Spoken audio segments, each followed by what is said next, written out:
Greetings. Today's Tarot Tuesday is dedicated to answering some of the questions that you have asked me concerning tarot. I get a lot of the same questions over and over again. I'm sorry that I am not able to answer them when you ask them, but it's just I get too many questions. This was supposed to be scheduled as a live at noon today, my time, but honestly, I spent 3 days trying to figure it out, and it was not in the cards. It was not in the cards. I don't think that's going to affect anybody really, because I don't think the people that ask the questions are going to be really watching the video anyway, so live. So this is just as good, and it's going to be very clearly marked. Frequently asked questions tarot, so people should be able to see. I want to say I'm going to have 8 questions I want to answer right now, or 8 categories of questions. I took some notes so I didn't forget. I went through all my questions, and I'm going to be putting FAQ, frequently asked question videos up on a lot of different categories. So if you have asked me questions in the past that have not been answered, keep your eye out for those videos. That's the best that I can do. But as far as tarot goes, the first question, actually, all these questions, tarot are pretty much follow the same kind of a pattern, I want to say, and you'll see what I mean. But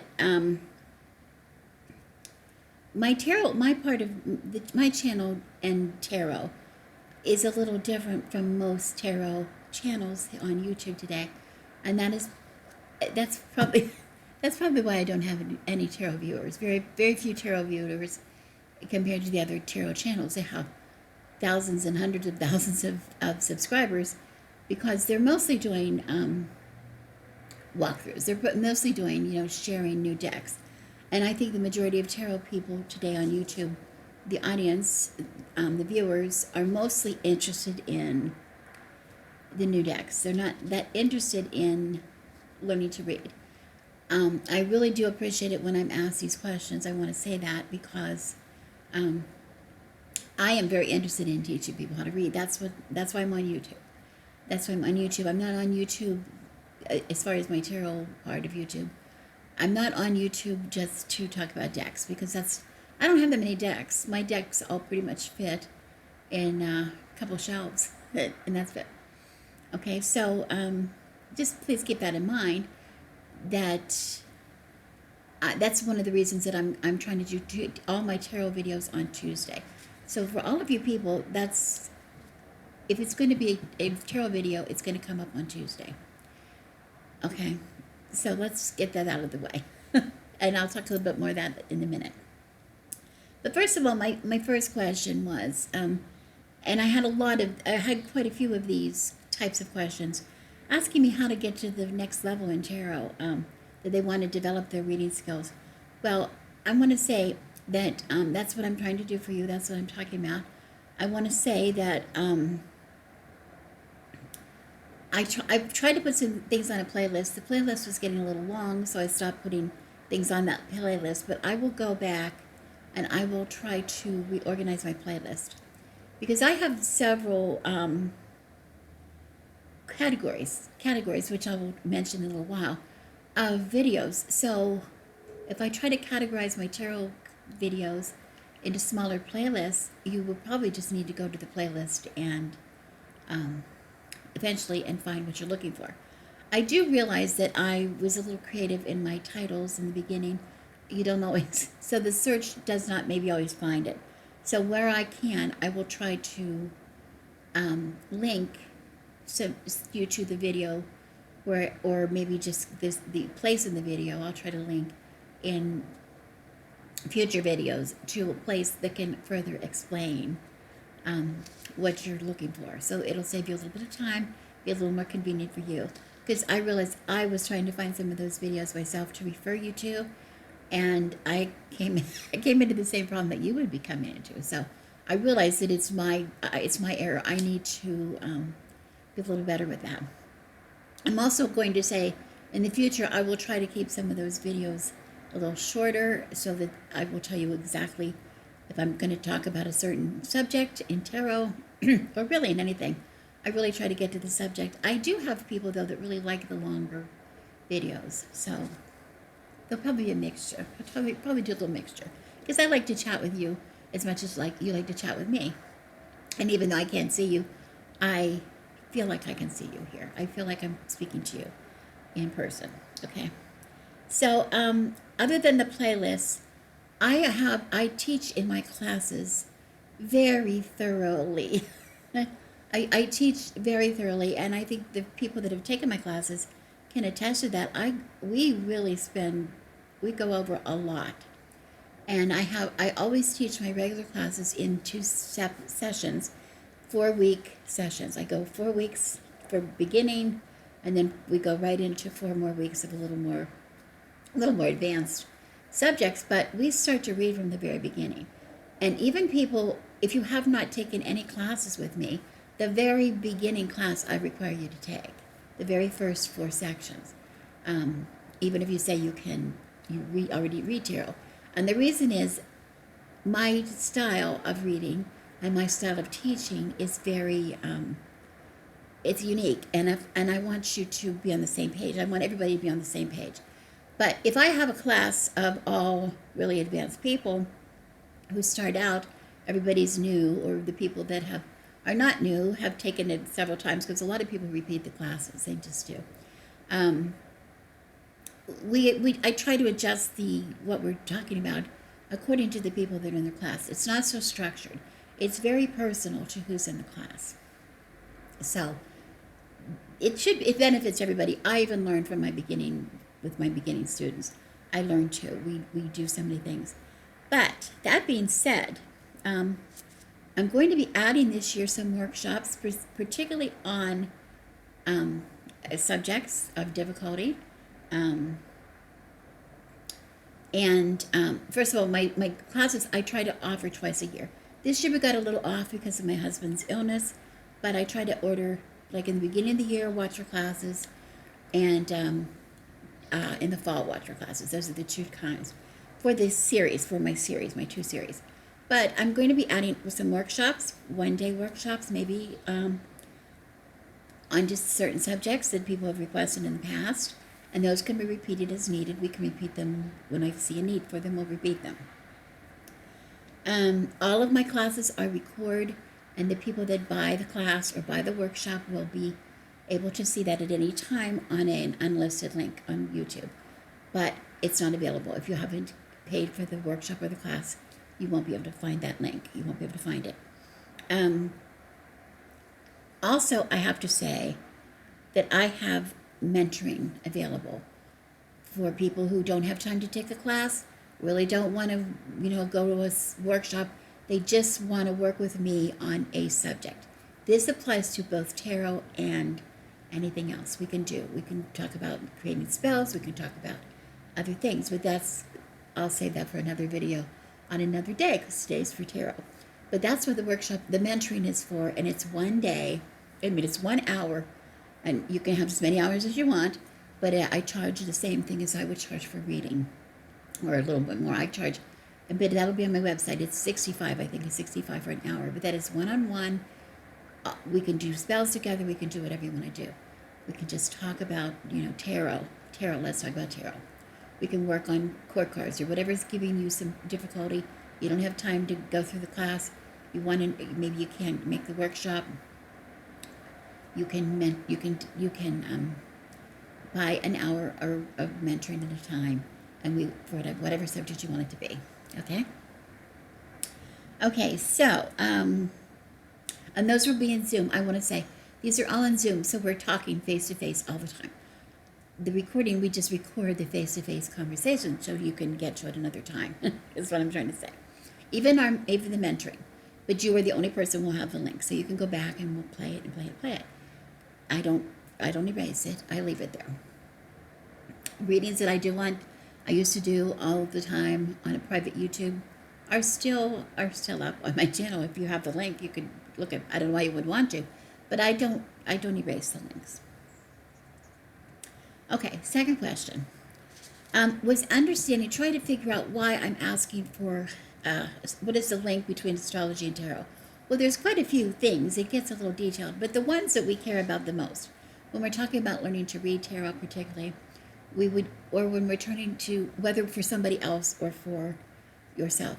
Now, I don't ask for people's birth chart, their astrological birth chart, which is what we're looking at when we talk about an initial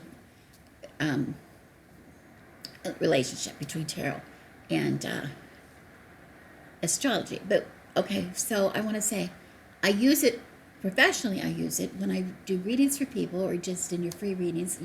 Anybody who has selected a free reading knows that I'm interested in where certain things were, where planets. It tells you where all the planets were in the position in the sky when you were born, where and when you were born. Okay. It tells you certain things. It tells you where was the sun in the sky when you were born. It tells you where was the moon in the sky when you were born. And what I asked for, it tells you for where the ascendant or rising sign was when you were born. Now, what is that? That's a planet that was just coming up over the horizon in the east at the time of your birth. Okay? What was there? What was there? That really changes depending on, that's the time. If we ask, if you know you were born at 7 a.m., that's going to be a little different perhaps than other times. So, but your sun, is general. You already know that. Okay. Why do I ask for it? When I read for people, I ask for it because it tells you a little about the person when I don't have the person in the room with me.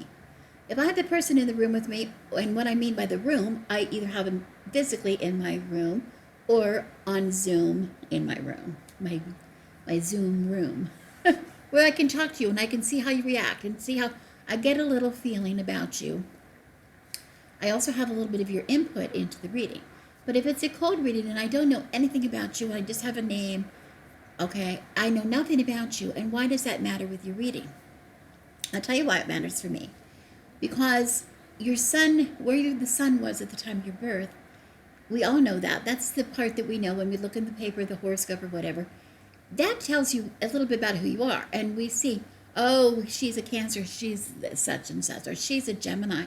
Oh, the twins, she's like two people, right? There's things that people will say or make kind of generalizations about people according to their sun sign. Well, we know that's kind of crazy that every Scorpio in the world is going to be exactly the same. They're not. We're all different. Okay. Because of combination, that tells us a little bit about who you are, and that's, we call you your ego. But your moon tells you about your emotions or your reactions. Are you somebody who's very emotional? Are you somebody who's very distant, keeps it distant? Are you somebody that's very analytical? That makes a big difference, okay, in your personality.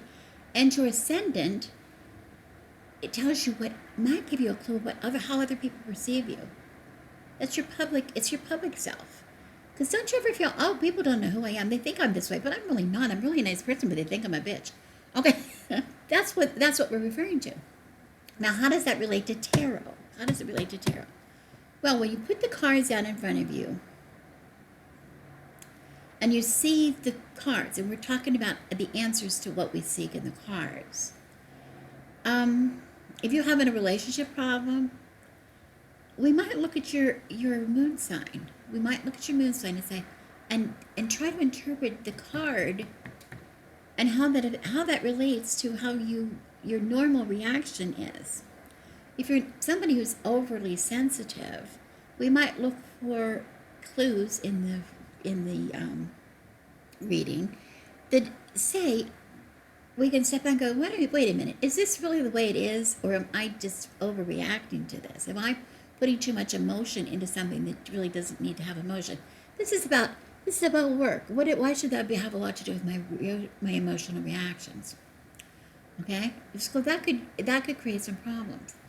When I'm looking at my own cards, I need to step back and I need to remember that I am a triple Cancer.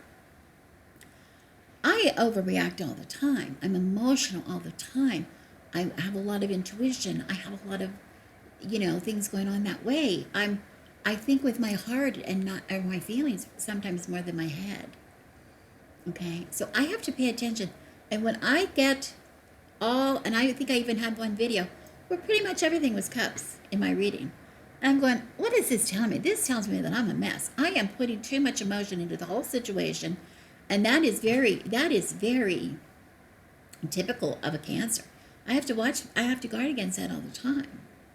Okay, so that is step back, try to pull back some of the emotion and look at the reading again. Okay, now we can go further into that, of course, in classes or in mentoring. But I want to say that, and I do have some videos, I think, that explain that a little better. And I try to point those times out in my readings when they happen, when they occur. Okay, but anyway, we really care about that because we want to make sure that your reading, remember, is for you. It's not a general reading. When we draw cards for a person, the reading is for that person. And when I look at something, somebody gives me a little background, okay, and I go, oh, my first reaction is, oh, wait, that sounds like a real stinker situation. Oh, my goodness. And I start to react right away because we all do. I have to remember, look at your cards. And I have to say, how would you react to this? How are you really giving this a lot of thought? Because you tend to give things a little thought, sometimes maybe overthink the situation. It gives me clues how to interpret. A little bit of clues. It's a small part. It's not the whole thing. It's a very small part. Okay. Moving on. This question 3 has to do with court cards. And court cards are something that I'm going to have a workshop on because, boy, court cards are a bugger for a lot of people. I've even seen many of you comment that you just take the cards out of your deck. You don't even leave the court cards in. Well, that's too bad because just as they can be confusing because they can represent so many things. Is this a person? Is this you? Or is this somebody? Is this just does this have to do with the energies or the characteristics of a person rather than a person? Is this have to do with, I talk about, I have some advanced ways of looking at it or easier ways. I show you different ways to interpret the cards, okay? Because it's really important in this situation to look. If you are asking for, but they're not as hard as you think they are. I don't think they're as hard. I used to feel the same way as you do about it. But think about this. If we're asking about a relationship question, whether it's trouble at work or trouble in the family or trouble in, friends or whatever, if court cards show up in the reading, they very likely represent a person. But also we have to look at where they are, their location in the spread. Okay? If it is something that lies beneath the situation, if we have that kind of a spread going on, it doesn't necessarily mean that's a person trying to affect the situation. It could just mean that the elements represented by the court card are what's affecting the situation. So it's always, like every card is determined by a lot of factors, and we always have to keep in mind, and this is something we go over all the time in my classes, like from the very beginning. What is the question you're asking in that card? Are you asking it to represent the past? Then it's in the past. It's something in the past. It's not in the future. It's not your long-lost friend coming. It's something that happened in the past. If it's somebody trying to help you, is there anybody trying to help me, or is there a spirit trying to guide me, or something like that? And a court card comes out, it's probably a person. Okay? It's very complicated, but it's very easy as long as you remember what you asked. It's not what you hope for, it's what you ask, and what the answer is that you're getting. Okay. Okay. More of that later, but these are all very interesting questions, and they're asked by a lot of people, so, that's why I'm kind of giving you a little widespread answer. But it also, I'll tell you, these questions help me, realize what kind of things you want in the future, videos you want in the future.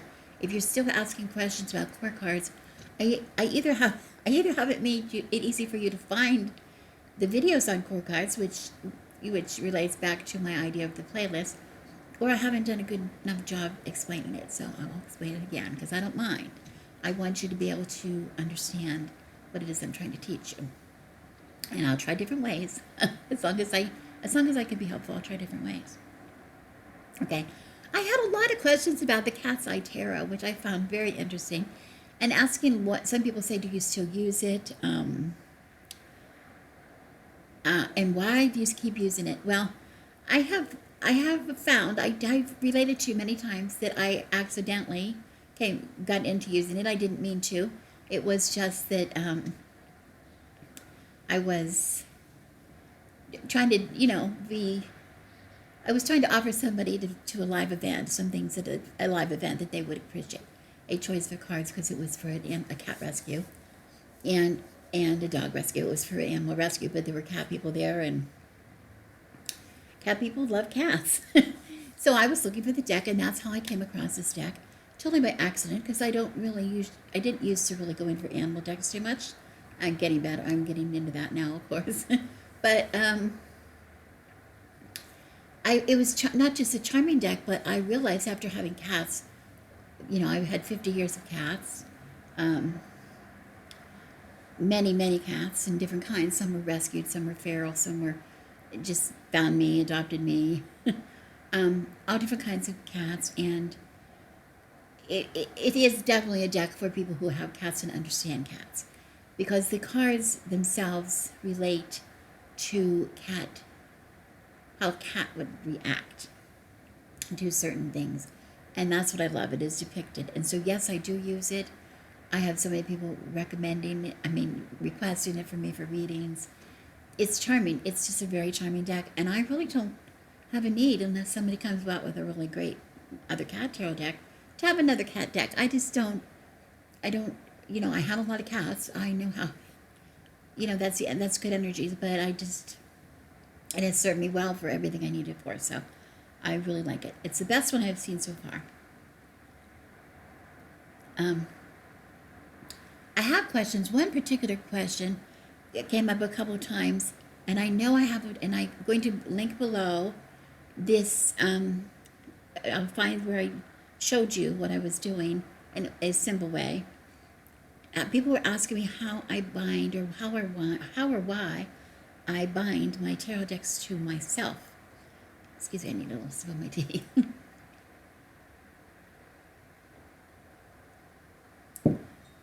Well, I did it and not did it, and not do it. Did it and not do it. Years ago, I sometimes did it, sometimes didn't do it, and I got a deck that I keep losing. I kept losing it, and it was like one of my favorite decks, and I had, because I wanted to use it right away. I didn't bind it to me, and I don't have a clue what happened to these decks, because I lost 2 decks. I lost one complete deck, in its bag and everything, and then I lost another deck that I got to replace it. I lost several cards out of that deck. It's unbelievable. So I have got it the 3rd time, and I have not bound it to me. I don't know why. I do think there's something wrong with me, because I know I have to bind it, and I have it here on my table to do so. And that will be another video, because I'm going to also trim it, and I'm going to edge it. So I'm going to share that with you. But I don't know how to explain how they were lost, because I'm not always a real organized person. I try to be, but my tarot decks mean everything to me. I still have my hoi polloi from 50 years ago. You know that. So from over 50 years ago, actually now. No, it is 50 years. It is 50 years. Okay, that's why we're doing these. But so I can't understand how this could happen, unless it's trying to run away from me for some reason, and it's trying to hide. It's hiding from me. I don't know. We'll see. But it's a simple process. So I now try to bind all of my decks if I can. Some have not been bound, as you see. That one has not. But it's because I wanted to trim it first, to be honest. I don't know why I do that, but I don't really have to. But I if I trim it, then I make the bag for it, and then I do it. So I'm going to be sorry if I don't do it. But anyway, 2 years ago I put up I did not only I showed you how to bind. I didn't just talk to you about binding it. I showed you how I do it in a very simplistic way. You can do it any way you want. And this was really not I do a little more to it for me than I showed you in the video, but you can get the idea. But it is so, I bind it to me not so that I will never lose it. I mean, I hope it will keep me from losing it. But in case it gets lost, I can recall it. I can pull it back to me. I have another way. It was, if when I bound, I keep the cord, the black cord of its binding with the deck. I have a little spell that I use that calls the deck back to me, pulls the deck back to me with its silver cord. And I have had that work for me. When I couldn't find it, I do the little spell and use the silver cord, and I call that deck back to me, and I find it. I end up finding it. But this deck was not bound to me in the first place. So that spell will not work. I tried to use it anyway. It will not work for me because I didn't bind it. So I'm not sure why, but that's just the way it is. So I will put the link below to show you, and when I go to bind this deck and trim it and edge it, I will show you that process because I know that's interesting. You love that. Some of you love that. Okay, just three more questions. I'm watching my clock. How am I? Okay, we're good. So, this is question 6, how to do about majors and minors and their why the difference between the majors and minors. Well, again, we go into that a lot in classes, and I think I have mentioned that several times here, but I will say right now, that's a frequent question that people tend to treat. They're not different from each other, but they're not the same. And I'll explain what I mean. Majors represent major life lessons, karmic lessons in life that we all go through. We all go through a period of time where we're seeking, we're like, think about the Fool. It starts with the Fool's journey.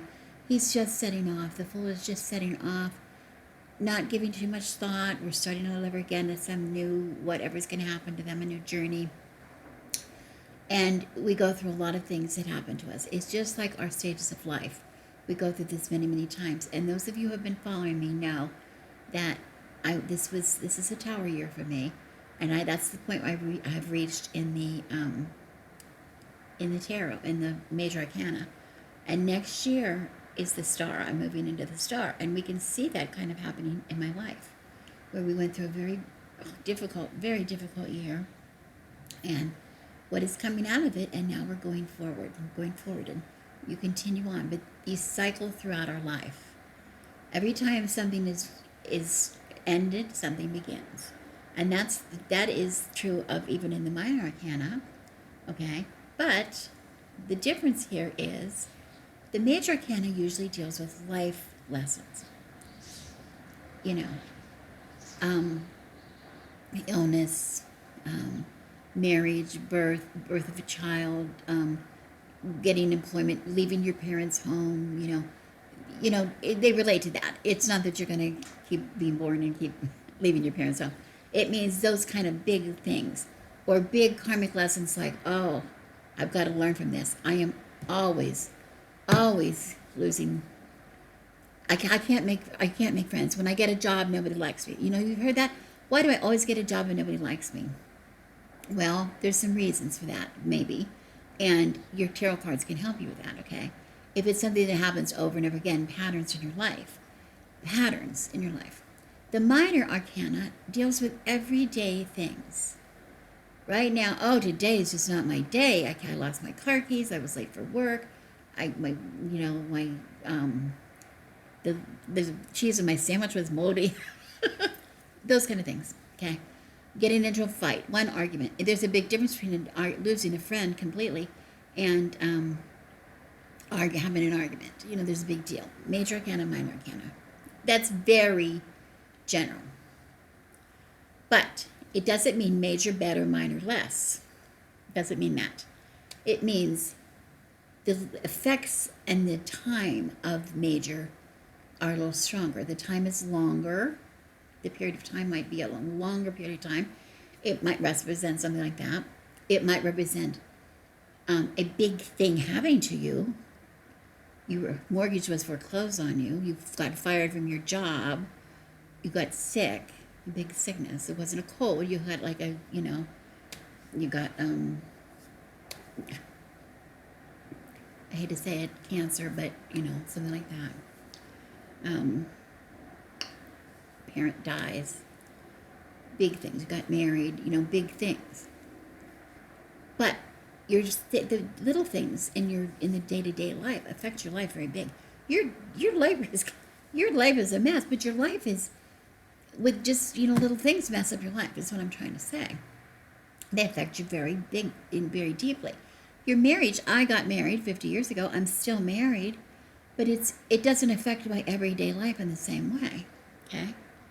A Major Arcana, a Minor Arcana card, because it lasts over a long time. It lasted for me 50 years so far. The Minor Arcana card could be, my husband, I'm arguing with my husband all the time. Okay. My husband and I are having like a honeymoon. Like, no, it wouldn't be the second honeymoon. For us, it'd be like the 30th, 40th honeymoon. I don't know how many honeymoons we've had. You know what I mean? It affects you. It affects you in a very big way. It's small things. If you have these small things, that makes a difference when you have a good day or bad day. It doesn't make a difference in if I'm having a good day or bad day that I'm married. That has nothing to do with it. That doesn't affect my everyday life. So, in other words, you see, there are big things and small things. Things that will last a long time, things that last a little amount of time, but they're equally important. They're equally important because they all determine my life. Okay. I have had many, many requests, and I'm going to honor these requests, I promise, about showing more differences in cards comparing to Rider-Waite and other ones. And I want to say, I do this in my classes a lot. We start out with Rider-Waite decks, all of us, or that's how we start to learn about them, and through Rider-Waite Smith decks. But then we bring in other decks that are in the same style, they follow the same. They're similar in the structure of the deck, but they're we want to get used to reading any kind of a tarot deck, right? That follows that style. If that's what we're going to learn, we want to get ready to read any of them. We experiment also with combining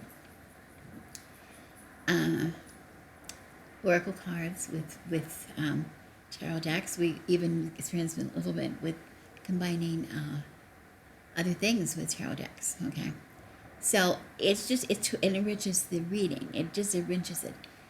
But you can go read one deck forever. Like my Hoi Polloi deck is based on Rider-Waite. It's a knockoff of Rider-Waite, and I read it. Really didn't I didn't get any other decks until that's probably in my 40s at least. Probably in my 40s or 50s. I don't know. Before I got another deck, I just read the same deck for 30 years probably. Didn't have another one. But a lot of people like to see the interpretation of like a 3 of swords in different decks, or the four of wands in different decks. How we might maybe read them a little differently.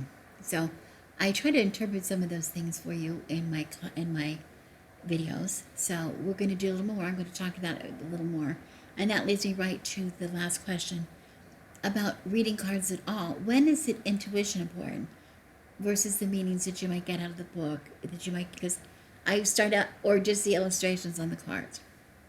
Some people are very intuitive when they read, never even bother learning any meanings, just pull a card and I think this means this.